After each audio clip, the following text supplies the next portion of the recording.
बिस्मिल्लाहिर्रहमानिर्रहीम। अस्सलाम वालेकुम व्यूअर्स, कैसे हैं आप? उम्मीद है आप सब ठीक होंगे। आज का व्लॉग बाबूसर टॉप का है। मैं आपको दिखाने जा रहा हूँ बाबूसर टॉप बरास्ता मोटरवे M15। और इसमें नारान वैली के भी बहुत सारे सीन नज़ारे जो हैं वो आपको देखने को मिलेंगे। तो सबसे पहले मैं हज़ारा मोटरवे के बारे में आपको कुछ बताऊँ कि हज़ारा मोटरवे जो है इसको M15 भी कहते हैं। और ये बेसिकली जो M1 मोटरवे है उसके बुरहान इंटरचेंज से लिंक करती है हसन अब्दाल के नज़दीक। और इसकी अगर लंबाई की बात करें तो टोटल ये 180 किलोमीटर पे मुश्तमिल है। और इसमें जो ये एरियाज़ कवर करती है ये हसन अब्दाल से शुरू होती है। हरीपुर, हवेलियाँ, एबटाबाद, मानसेरा, शिंक्यारी, बटाग्राम। और ये इसका जो लास्ट वाला पॉइंट है वो है थाकोट। तो ये सारे एरियाज़ को कवर करती है। और अगर इसको सबसे प्यारी मोटरवे कहा जाए पाकिस्तान की तो ये बिल्कुल दुरुस्त बात होगी। ये मोटरवे सी पैक का एक मंसूबा है।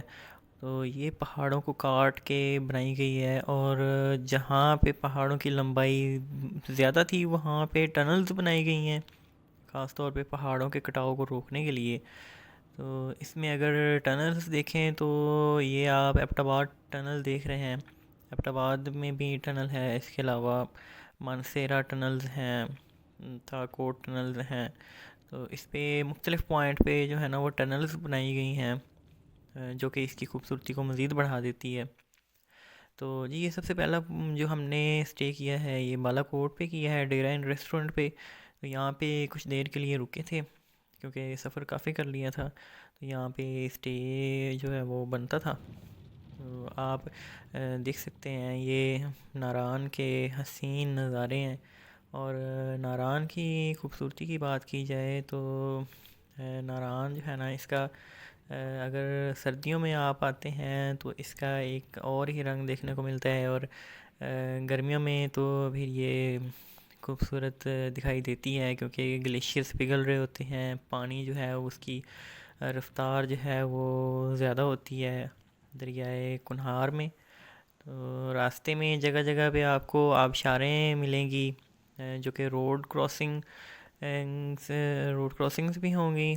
और इसके अलावा पुलों के नीचे से भी जो है ना वो शफ़ाफ पानी गुज़र रहा होगा, जो कि ग्लेशियर के पिघलने की वजह से होता है। ये अगर इस तरह के नज़ारे अगर देखने हो तो ये वैसे तो ढूंढने पड़ते हैं, लेकिन अगर आप नारायण आते हैं तो आपको ये वाले नज़ारे जो है ना ये रोड पे मिल जाएंगे। नारायण से थोड़ा सा आगे जाएं तो बटा कुंडी एक जो स्टे पॉइंट है, यहाँ पे भी काफ़ी सारे रिजॉर्ट्स और होटल्स वगैरह बने हुए हैं नाइट स्टे के लिए। इसके अलावा ये भी एक प्यारा पॉइंट है। और बटा कुंडी के साथ लालाजार की जो है पहाड़ी है, वो भी एक टूरिस्ट डेस्टिनेशन है। कुछ लोग बटा कुंडी स्टे करते हैं और हाइकिंग या जीप वगैरह से वो लालाजार जाते हैं।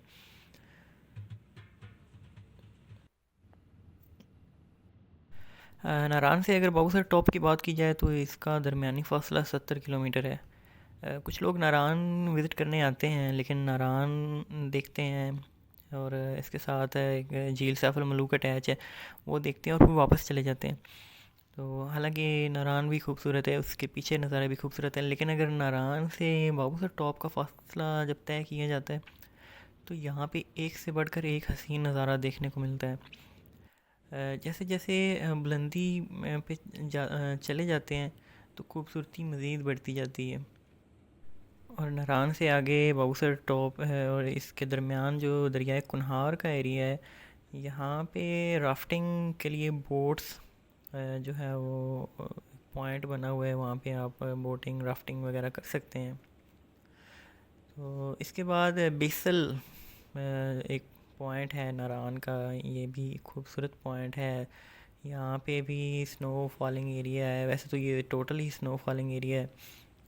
तो इसके साथ बेसर है, बेसल और बेसर दो अलग अलग पॉइंट हैं। जी लुलुसर लेक है, ये एक बहुत बड़ी झील है। देखने में तो ये झील है लेकिन असल में इसकी जो हकीकत है कि ये दरियाए कुनहार ही है। पीछे से ये दरिया ही आ रहा है, और यहाँ पे क्योंकि इसका एरिया जो खुला है, डेल्टा इसका वाइड है, तो इस वजह से यहाँ पे पानी इतना ज़्यादा स्टोर हो जाता है कि ये एक झील की शक्ल इख्तियार कर लेता है। जी, बेसर मैं पीछे बता रहा था, बेसल और बेसर बेसर बेसर एक अलग पॉइंट है। यहाँ पे मून रेस्टोरेंट जो है बड़ा मशहूर रेस्टोरेंट है, ये स्टे पॉइंट के लिए है। यहाँ ये मिड से थोड़ा आगे आ जाता है और यहाँ पे भी लोग रुकते हैं, स्टे करते हैं।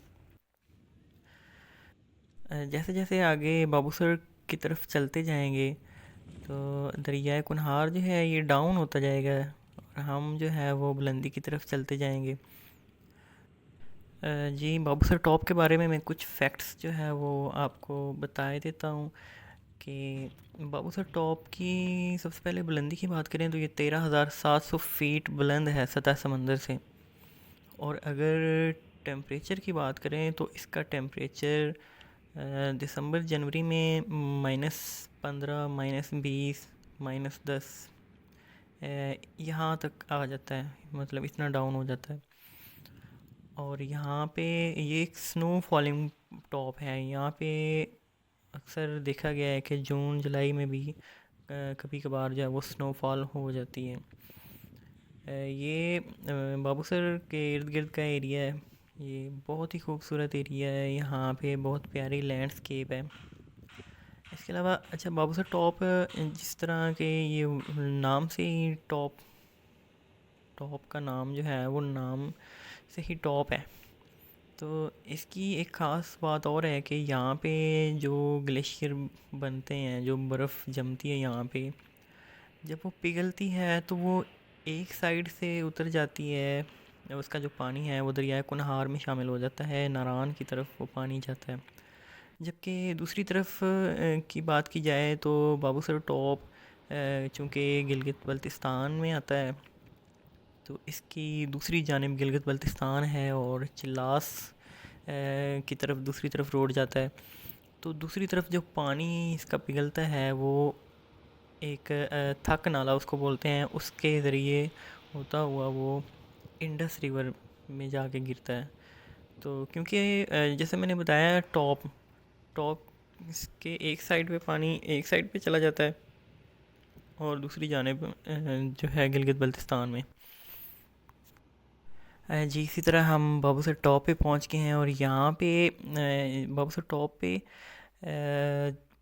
गर्मियों में भी आप ज़्यादा देर नहीं रुक सकते, क्योंकि यहाँ पे ऑक्सीजन लेवल जो है वो बहुत कम होता है और सांस लेने में बड़ी दुश्वारी पेश आ रही होती है। तो उम्मीद है आपको व्लॉग पसंद आया होगा। अगले व्लॉग तक के लिए अल्लाह हाफ़िज़।